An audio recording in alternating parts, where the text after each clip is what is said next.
오늘 하나님께 주신 말씀은 요한계시록 2장입니다. 요한계시록 2장 1절부터 7절까지입니다.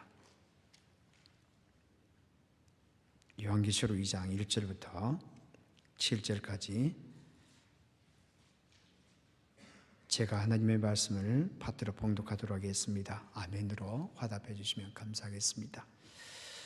에베소 교회의 사자에게 편지하라. 오른손에 있는 7뼈를 붙잡고 7 금 촛대 사이를 거니시니 이가 이르시되 내가 너의 행위와 수고와 너의 인내를 알고 또 악한 자들을 용납하지 아니한 것과 자칭 사도라 하되 아닌 자들을 시험하여 그의 거짓된 것을 내가 드러낸 것과 또 내가 참고 내 이름을 위하여 견디고 게으르지 아니한 것을 아노라. 그러나 너를 책망할 것이 있나니 너의 처음 사랑을 버렸느니라. 그러므로 어디서 떨어졌는지를 생각하고 회개하여 처음 행위를 가지라. 만일 그리 하지 아니하고 회개하지 아니하면 내가 내게 가서 너의 촛대를 그 자리에서 옮기리라. 오직 너에게 이것이 있으니 내가 니골라당의 행위를 미워하는도다. 나도 이것을 미워하노라. 귀 있는 자는 성령이 교회들에게 하시는 말씀을 들을지어다. 이기는 그에게는 내가 하나님의 낙원에 있는 생명나무의 열매를 주어 먹게 하리라. 아멘. 지난주에 결혼하고 나서 30년이 지나서야 비로소 깨달은 것들이라는 제목을 가진 짧은 글을 읽었습니다. 결혼하고 30년이 지나고 나서 비로소 깨달은 것들. 이 글은 어느 카운셀러, 상담가가 쓴 글인데 이 글에 보면 작가가 자신의 결혼 생활을 아주 진솔하게 나누고 있습니다. 이분은 결혼 생활이 처음에는 참 쉽지 않았다고 합니다. 결혼할 즈음에 이미 풀타임으로 일을 하고 있었고요. 결혼 직후에는 시부모님뿐만 아니라 시동생까지 함께 살게 되었고요. 그리고 나중에는 2 아이까지 기르며 살게 되었다고 합니다. 그런데 남편이 자기를 잘 돕지 않았대요. 그래서 너무 원망스럽더랍니다. 왜냐하면 남편이 그 모든 상황을 다 알고 있음에도 불구하고 모르는 척하고 있다. 그렇게 생각했기 때문입니다. 근데 남편은 남편 나름대로 그 당시에 참 어려운 상황이었다고 합니다. 회사의 일에 너무 몰입하다가 지나치게 몰두하다가 지쳐서 녹초가 되어서 집으로 돌아오곤 했기 때문입니다. 그러니까 둘 다 지친 거죠. 그래서 서로 쉬고 싶어 했던 것입니다. 그런데 서로 생각하기를 자기의 입장에서 자신의 입장에서 그 사람이 자신을 이해해 줄 것이다. 그렇게 생각했던 것입니다. 그리고 기대가 서로 달랐던 거죠. 말은 하지 못하고. 그러다 보니까 서로가 서로에게 남편은 남편대로 그리고 자기는 자기대로 불만이 쌓이게 되었고요. 서로가 서로에게 점점 상처가 되었고요. 나중에는 회복을 위한 노력도 멈추게 되었다고 합니다. 그러던 어느 날 어떤 일이 있었는데 너무 그때도 화가 났다고 합니다. 그런데 화를 꾹 참고 남편의 이야기를 그냥 들어주었다고 합니다. 그런데 남편이 이렇게 말이 많은 사람이었나 그런 생각이 들 정도로 그렇게 말을 많이 했다고 합니다. 그런 일이 몇 번 반복했대요. 그리고 나서 남편의 큰 변화가 생기게 되었다고 합니다. 자기 일상에 대해서 물어보기 시작하더랍니다. 밥은 먹었느냐? 오늘은 어떠느냐? 괜찮으냐? 그렇게 물어보기 시작했답니다. 그때부터 이 2 사람의 대화가 이루어지기 시작했고 동시에 2 사람은 서로를 다시 알아가는 그 재미에 푹 빠지게 되었다. 그래서 결혼하고 나서 있었던 섭섭한 이야기들, 그리고 일상에 일어났던 이야기들, 그리고 한 번도 나눈 적이 없었던 어릴 때 겪었던 그런 상처들을 나누게 되었대요. 그러면서 한 가지 중요한 것을 깨닫게 되었다고 합니다.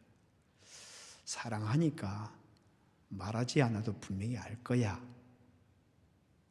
라고 하는 것은 틀린 것이다. 라고 하는 것입니다. 사랑하니까 말 안 해도 분명히 알 거야 라는 것은 틀린 것이라는 겁니다. 그것을 알기까지 30년이 걸렸다는 겁니다. 30년. 여러분, 말을 하지 않으면 모릅니다. 말을 하지 않으면 모릅니다. 말을 해야 합니다. 내게 필요한 것이 무엇인지, 그리고 내게 어떤 변화가 있는지 말을 해줘야 합니다. 그래야 건강한 관계를 유지할 수가 있습니다. 오늘 본문이 그것을 우리에게 잘 말해주고 있는 것 같습니다. 예수님께서 우리에게 말해주고 싶은 것이 있어요. 건강한 신앙생활이 무엇인지 우리에게 말씀해주고 싶어 하는 것 같습니다. 건강한 신앙생활. 오늘 본문에 보면은 반복되는 단어가 하나 있는데 그것은 교회라고 하는 것입니다. 교회. 1절과 7절입니다. 우리가 오늘 읽었던 본문의 처음과 마지막입니다. 1절은 그렇게 되어 있지요. 에베소 교회의 사자에게 편지하라. 에베소 교회의 사자에게 편지하라. 에베소 교회에게 보내는 편지라는 것입니다. 그런데 7절에 보면 이렇게 되어 있습니다. 귀 있는 자는 성령이 교회들에게 하시는 말씀을 들을지어다. 귀 있는 자는 성령이 교회들에게 하시는 말씀을 들을지어다. 1절에서는 분명히 에베소 교회에 보낸 편지라고 이야기하고 있는데 7절에서는 이야기를 교회들에게 보내는 편지라고 그렇게 이야기를 하고 있습니다. 그러니까 이 말씀은 에베소 교회에 보낸 편지가 맞습니다. 그런데 에베소 교회에 보내는 편지를 통해서 온 교회에게 들려주고 싶어하는 말씀을 담아내고 있다라고 그렇게 말을 하고 있는 것입니다. 그러니까 현대를 살아가는 우리에게도 주시는 말씀이라는 것입니다. 그렇다면 오늘 본문이 우리에게, 우리 교회에게, 그리고 우리 성도들에게 주시는 말씀이 무엇일까요? 첫째 우리가 기억해야 될 것은 무엇인가 하면 거룩입니다. 거룩. 어떤 거룩이냐? 세상과 구별되는 거룩입니다. 세상과 구별되는 거룩이 있어야 건강한 믿음의 공동체가 될 수 있다라고 하는 것입니다. 오늘 본문 1절을 읽어보면 다시 읽어보면 이렇게 되어 있죠. 에베소 교회의 사자에게 편지하라. 오른손에 있는 7뼈를 붙잡고 7 금촛대 사이를 거니신 이가 이르시되. 여기 보면은 에베소 교회의 사자에게 편지하라 라는 말로 오늘 내용을 시작하고 있습니다. 그런데 원래 이 본문은 에베소 교회 전체에게 보내는 편지입니다. 요한계시록 1장에 보면은 어떤 특정한 한 사람에게 보내는 편지가 아니라 교회에게 보내는 편지다 이렇게 이야기를 합니다. 그런데 갑자기 뜬금없이 여기서 에베소 교회의 사자에게 편지하라 그렇게 이야기를 합니다. 그래서 이 사자가 무엇인지에 대하여 사람들이 궁금해합니다. 이것이 천사다. 실제적으로 안겔로스라고 하는 것은 천사를 말하는 것이거든요. 그래서 에베소 교회를 지키는 천사다 이렇게 이야기를 하는 사람도 있고, 아니다 이것은 목회자를 가리키는 것이다 그렇게 말을 하는 사람들이 있습니다. 그러면 교회 전체를 이야기하면서 왜 이 한 사람 한 존재에게 말하는 것처럼 이야기하고 있을까요? 그래서 사람들이 이것이 무엇인가에 대해 궁금해합니다. 그래서 슬쩍 넘어갑니다. 다른 어떤 자료들을 찾아보면은 그냥 에베소 교회의 사자에게 편지하라고 이렇게 이야기하는 것은 이 교회가 무엇인지에 대해서 그냥 슬쩍 넘어갑니다. 그런데 사실은 이 본문은 어느 한 사람에게 보내는 편지가 아니에요. 어떤 한 목회자에게 그렇게 보내는 편지가 아닙니다. 이것은 에베소 교회 전체에게 주고자 하는 것입니다. 그런데 왜 사자라는 말을 넣고 있을까요? 메신저입니다. 안겔로스입니다. 이 안겔로스라고 하는 것은 원래 알린다라는 그런 뜻을 가지고 있어요. 알린다. 그러니까 이 예수님께서 여기 있는 에베소 교회에게 그렇게 말을 하고 있는 것이죠. 에베소 교회 성도들이요, 나는 에베소 교회 성도 여러분 전체에게 이 메시지를 보내고 있습니다. 왜냐하면 여러분들은 내가 보내는 편지의 내용을 알리는 자로 부름을 받은 자이기 때문입니다 라고 그렇게 말을 하고 있는 것입니다. 이것을 풀어서 표현한다. 그러니까 편지의 내용을 알려주라는 것입니다. 나눠주라는 것입니다. 그래서 그 편지를 보내주고 있다. 그렇게 말씀하고 있는 것입니다. 하나님의 말씀을 잘 들으려면 어떻게 해야 될까요? 여러분 지금도 하나님의 말씀을 듣고 있는데 어떻게 하면 잘 들을 수 있을까요? 하나님의 말씀을 잘 들으려면 잘 나누는 자가 되어야 합니다.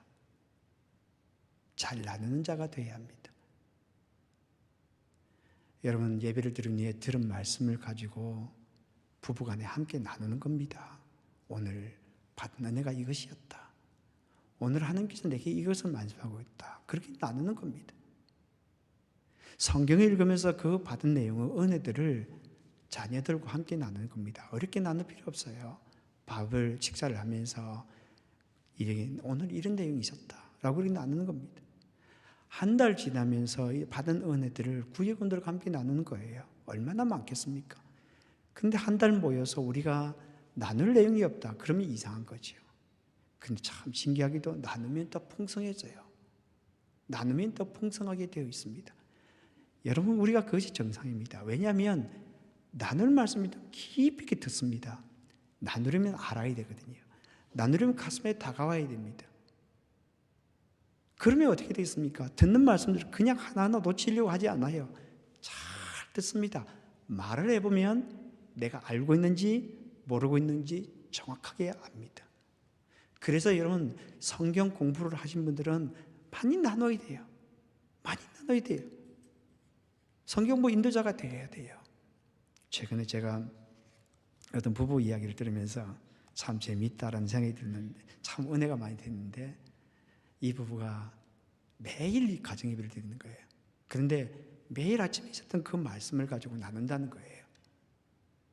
그런데 그렇게 나눠보면 내가 지금 이 말씀을 이해했는지 이해하지 않았는지 그거 정확하게 압니다. 정확하게 압니다. 그래서 많이 나눠야 돼요. 왜냐하면 우리는 알리는 자로 부름을 받았기 때문입니다. 그런데 여기 보면 예수님께서 이 말씀을 주시는 예수님께서 여기 오른손에 7배를 붙들고 있는 자이다. 7 금촛대 사이를 거니는 분이다. 그렇게 말씀하고 있어요. 왜 예수님께서 말씀하셨다? 그렇게 이야기하면 충분해요. 그런데 왜 이렇게 말씀하고 있을까요? 그것은 어떤 어려운 환경 가운데 있어도 염려하지 말라는 것입니다. 어떤 어려움 속에서도 두려워하지 말라는 것입니다. 왜냐하면 예수 그리스도 그분이 지키시는 분이기 때문입니다. 예수 그리스도 그분이 우리를 보호하시고 교회를 보호하시는 분이시기 때문입니다. 오늘 본문 1절을 다시 한번 보십시오. 에베소 교회의 사자에게 편지하라. 오른손에 있는 7배를 붙잡고 7 금촛대 사이를 거니시는 이가 이르시되, 여기 보면 두 동사가 소개하고 있습니다. 하나는 붙잡는다라고 하는 겁니다. 이 붙잡는다라고 하는 것은 이 꼭 쥐고 있다라고 하는 것입니다. 그러면 7별을 오른손에 꼭 붙들고 있다. 여기는 메신저를 이야기하는 것입니다. 전하는 자들을 이야기하는 것이고, 그리고 성도들을 이야기하는 것입니다. 그리고 또 하나는 거니신다라고 하는 것입니다. 거니신다. 이 거니신다는 것은 주위를 뱅뱅뱅 돈다는 그런 의미를 가지고 있어요. 그러니까 교회 주위를 빙빙빙 돌고 계시는 분이라는 것입니다. 그렇다면 예수님께서 이 사도 요한을 통해 이렇게 말씀하시죠.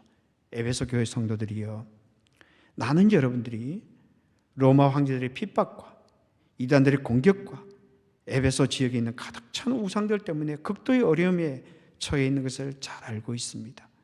그러나 염려하지 마십시오.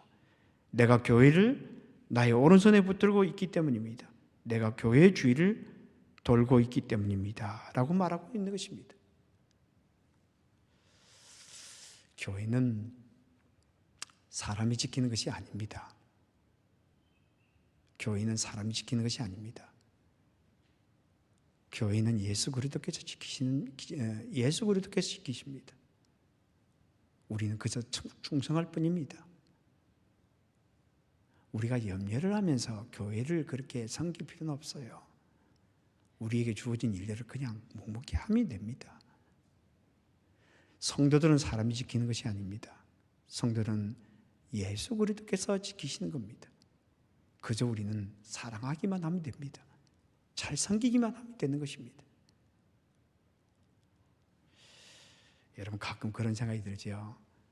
내가 아니면 교회를 보호하지 못할 것처럼 그렇게 하는 경우가 가끔 있어요. 여러분 우리 없어도 교회 참 잘 돼요. 우리 없어도 교회 참 잘 됩니다. 왜냐하면 예수 그리스도 그분이 교회를 꼭 지켜나갈 것이기 때문입니다. 그 확신이 우리에게 있어야 돼요. 그러면 교회를 흔들려고 하지 않아요. 그냥 묵묵하게 자기에게 맡겨진 일들을 감당하는 겁니다. 목사도 마찬가지고요. 목사도 마찬가지입니다. 제가 이 코비드 지나가면서 참 여러 가지 생각들이 많이 들더라고요. 어떻게 해야 될까? 지금도 여러 가지 생각들이 많이 있어요. 근데 하나님께 저에게 딱 가르쳐준 것이 무엇인가 하면 할 수 있는 일만큼 최선을 다하면 된다라는 겁니다. 할 수 있는 것만큼 너무 많은 것도 생각할 필요 없는 거죠. 그러면 그분이 지켜나가십니다. 교회는 예수 그리스도의 교회거든요. 여러분 베드로와 요한을 보십시오. 사도행전 4장에 보면 베드로와 요한이 예수님의 부활과 죽으심과 부활을 전하다가 사내들은 공회에 가서 잡혀가게 됩니다. 그리고 신문을 받게 됩니다. 죽을 수도 있는 상황이었어요. 그런데 사내들은 공회에서 그렇게 이야기합니다. 너희들은 예수의 이름으로 도무지 말하지도 말고 가르치지도 말라. 그렇게 하고 나서 석방을 합니다. 그러니까 이 유예를 시켜준 거죠.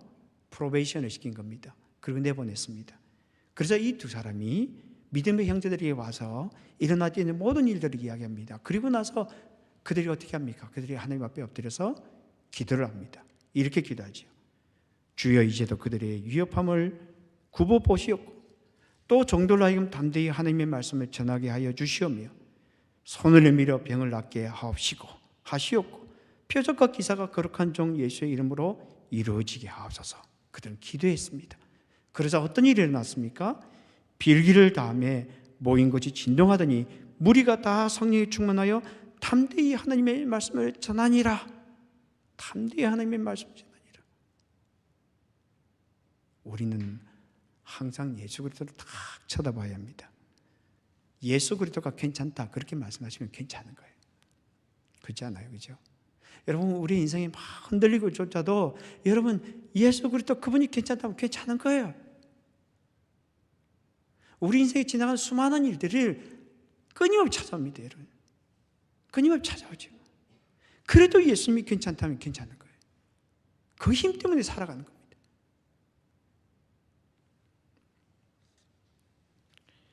그런데 오늘 본문에 보면 왜 예수 그리스도께서 에베소 교회를 칭찬하면서 여기 지금 다룰 내용이 참 많지만 제가 이 말씀을 계속 읽으면서 참 마음에 다가왔던 것이 무엇이었는가 하면 니골라 당을 미워했다는 거예요. 니골라 당을 미워했다는 것입니다. 그것을 너무나 크게 칭찬합니다. 이 본문을 보면은 중간에 그 사랑을 잃어버렸다고 하면서 양쪽에 칭찬을 하고 있는데 그들이 거짓 교사를 구분해 내었고 또 하나는 니골라 당을 미워했다. 나도 이를 미워한다. 이렇게 말합니다. 여기서 무엇을 이야기를 해주고 있을까요? 거룩입니다. 거룩. 세상과 구별되는 거룩입니다. 세상과 구별되는 이 거룩이 있어야 건강한 공동체가 믿음의 공동체가 된다는 겁니다. 세상과 구별되는 거룩이 있어야 건강한 성도가 된다는 것입니다. 오늘 보면 여기 이렇게 이야기하고 있죠. 6절에 보면은 오직 내게 이것이 있으니 네가 니골라 당의 행위를 미워하는도다. 나도 이것을 미워하노라. 여기 보면 반복된 단어가 하나 나옵니다. 그것은 미워했다는 것입니다. 하나님도 미워하고 에베소 교인들도 미워했다는 것입니다. 그것이 무엇입니까? 니골라 당이에요. 그럼 니골라 당이 무엇일까요? 니골라 당이 무엇인가에 대하여 사실은 자료가 많지 않습니다. 우리가 한 가지 아는 것은 무엇인가 하면 니골라라는 사람이 7지사 중에 한 사람이었다라는 사실을 분명히 알고 있어요. 초대교회 세움을 받은. 그런데 이 사람이 이방인이었는데 유대교로 회심을 했다가 개종을 했다가 다시 기독교를 믿게 되었다가 그리고 7지사 중에 한 사람이 되었던 사람입니다. 그러면 니골라 당이 했던 일이 무엇일까요? 자료들이 거의 없어요. 자료들이 거의 없습니다. 그런데 한 가지 알 수 있는 단서가 있습니다. 그것은 요한계시록 2장 14절과 15절에 나옵니다. 이렇게 되어 있습니다. 거기 네게 발람의 교훈을 지키는 자들이 있도다. 발람이 발락을 가르쳐 이스라엘 자손 앞에 걸림돌을 놓아 우상의 제물을 먹게 하였고 또 행음하게 하였느니라. 이와 같이 내게도 니골라 당의 교훈을 지키는 자들이 있도다. 니골라 당의 교훈을 지키는 자들이 누구입니까? 발람의 교훈을 지키는 자들이에요. 그러면 발람의 교훈을 지키는 자들이 누구입니까? 구약을 살펴보면은 이 바알이 섬기는 그 신전에 가도 괜찮다는 겁니다. 그리고 바알의 신전에서 나오는 음식을 먹어도 괜찮다는 겁니다. 그리고 그곳에 있는 사제, 여사제들과 행음을 해도 괜찮다고 그렇게 말하는 것입니다. 그 가르침이 시대는 다르지만 똑같은 현상이 바로 그 에베소 교회에 나타났다는 거예요. 에베소 교회에 나타났다는 겁니다. 그 당시에 그 아데미 신전이라는 그 신전에 가도 괜찮고요, 거기에서 나오는 음식을 먹어도 괜찮고, 그리고 그곳에 있는 여사제들과 행음을 해도 괜찮다고 말하는 니골라당이 있었다는 겁니다.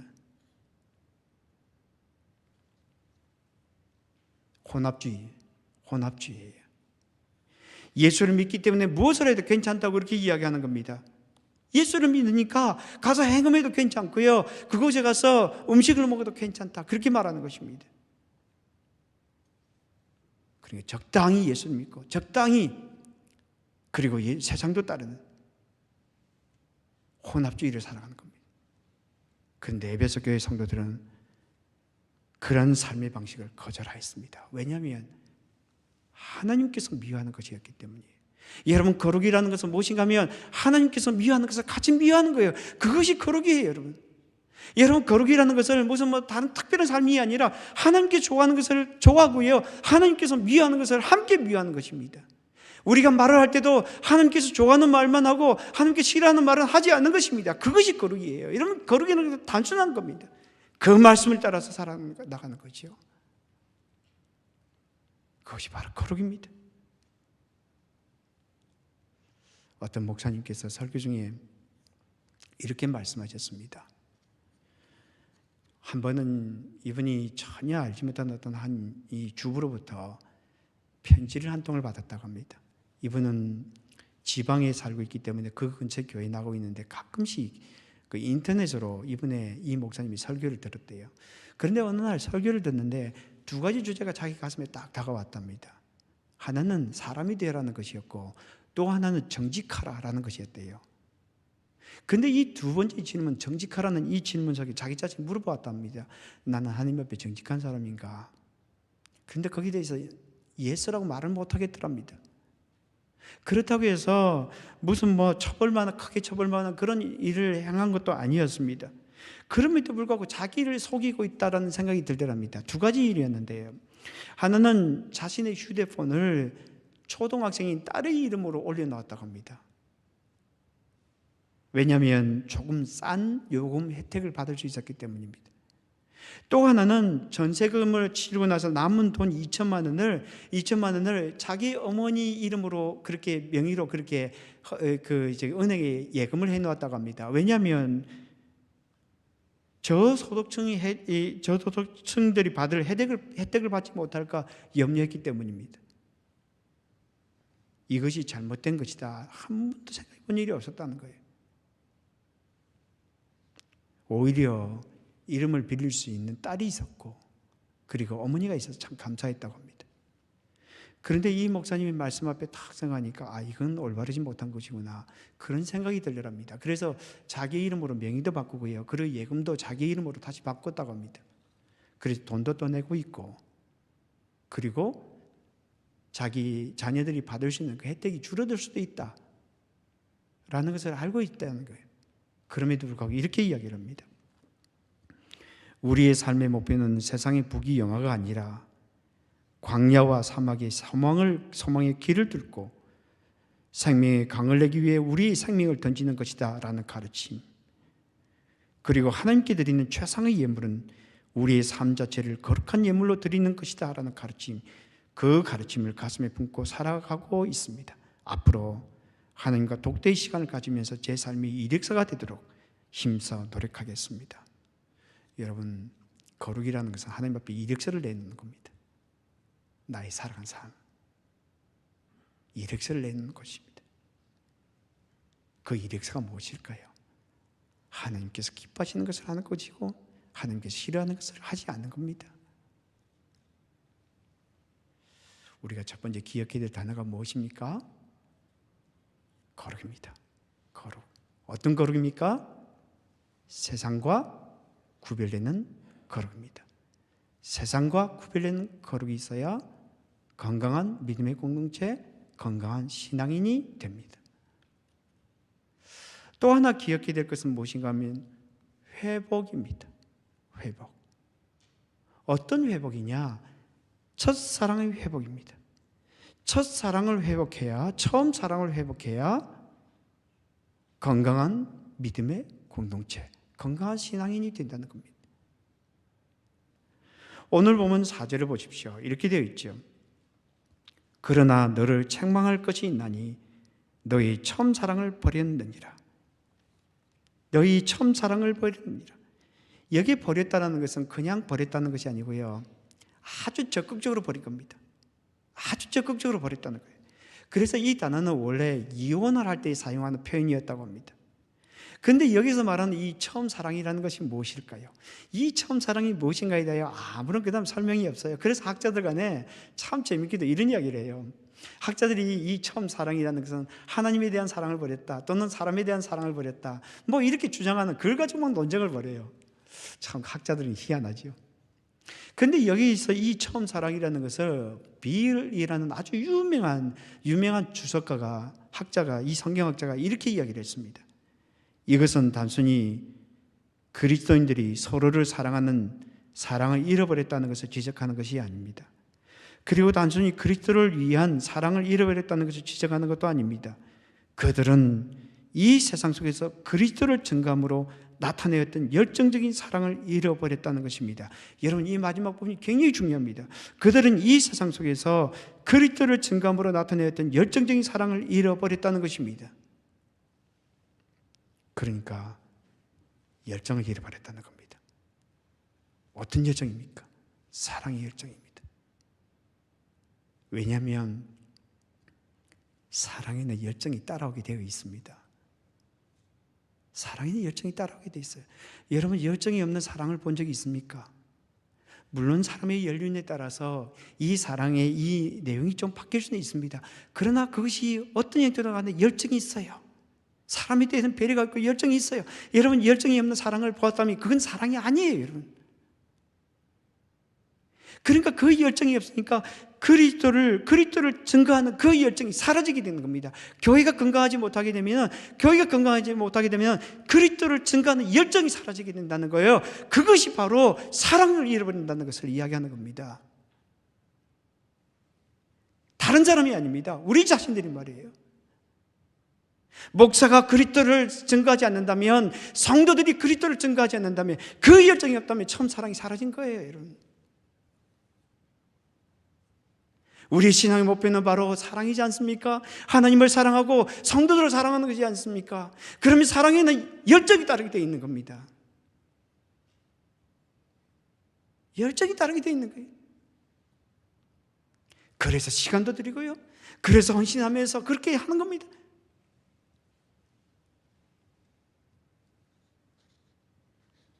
그런데 여기 보면 왜 처음 사랑을 회복하라고 하면서 처음 행위를 가지라 이렇게 말할 거예요. 처음 행위. 사랑은 행동입니다. 여러분, 사랑은 행동이에요. 사랑은 실천입니다. 사랑은 실천입니다. 여러분, 오늘 본문 5절을 다시 한번 읽어보십시오. 이렇게 되어 있습니다.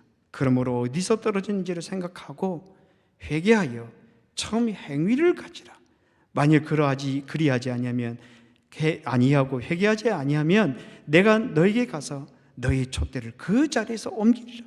여기 처음 행위를 가진다라고 하는데 무슨 소유한다는 말이 아닙니다. 이것은 원래 헬라어로 포이에오라는 뜻입니다. 포이에오라는 것은 만들어 나간다, 창조한다라는 뜻이에요. 그러면 행위를 만들어 나가야 된다는 거예요. 처음 사랑을 회복하는 것이 무엇입니까?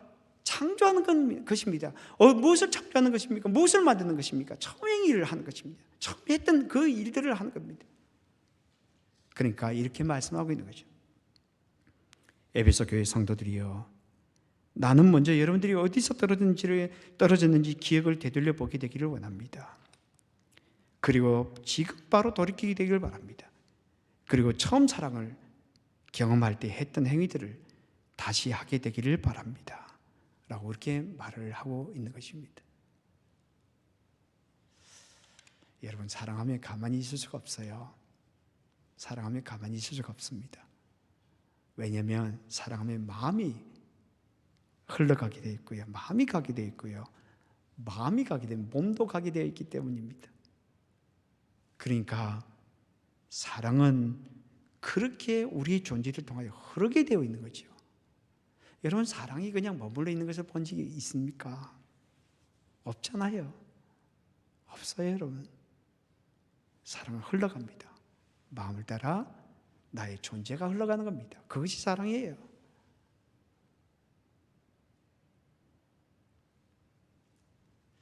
예수님께 향유를 부은 한 여인을 보십시오.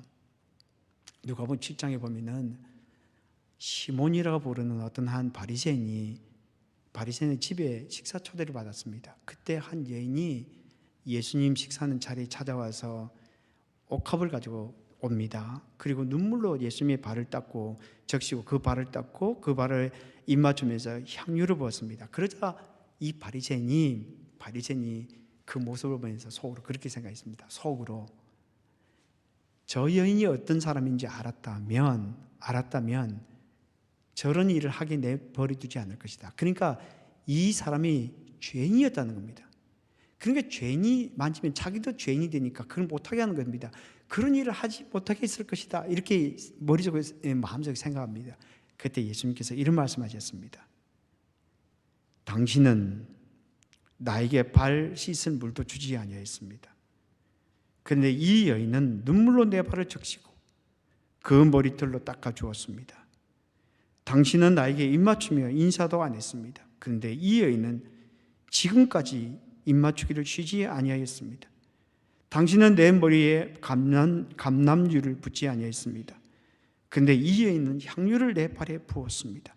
그러면서 굉장히 중요한 말씀을 하십니다. 이러므로 나는 당신에게 말합니다. 이 여인의 죄가 이미 사하여졌습니다. 왜냐하면 그의 사랑함이 많기 때문입니다. 그의 사랑함이 많기 때문입니다. 그래서 나에게 와서 향유를 부은 것입니다. 라고 그렇게 말을 하고 있는 겁니다. 이 여인의 마음이 있었고, 그리고 그 마음이 향유를 들고 와서 그렇게 예수님의 발을 닦게 했다. 그렇게 말을 하고 있습니다. 사랑은 움직입니다. 사랑은 가만히 있지 않게 합니다. 왜냐하면 마음이 흘러가게 되어 있고, 그래서 그 몸이 가게 되어 있고, 그래서 사랑은 우리의 존재를 통하여 흘러가게 되어 있다. 라고 그렇게 말하고 있는 것입니다. 오늘 예수님께서 이렇게 말씀하십니다. 귀 있는 자는 성령이 교회들에게 하신 말씀을 들을지어다. 귀 있는 자는 성령이 교회들에게 하신 말씀을 들을지어다. 무엇을 듣기를 원하십니까? 무엇을 듣기를 원하십니까? 두 가지입니다. 하나는 거룩입니다. 거룩. 세상과 구별되는 거룩입니다. 세상과 구별되는 거룩입니다. 또 하나는 회복입니다. 어떤 회복입니까? 처음 사랑을 회복하는 것입니다. 처음 사랑을 회복하는 것입니다. 처음 열정을 회복하는 것입니다. 처음 열정을 회복하는 것입니다. 오늘 예수님께서 이 에베소 교회에 주시는 말씀처럼 우리의 마음속에 거룩과 회복을 경험함으로써 그런 복된 삶을 살아가는 저와 여러분이 되기를 주님의 이름으로 축복합니다. 같이 기도하겠습니다.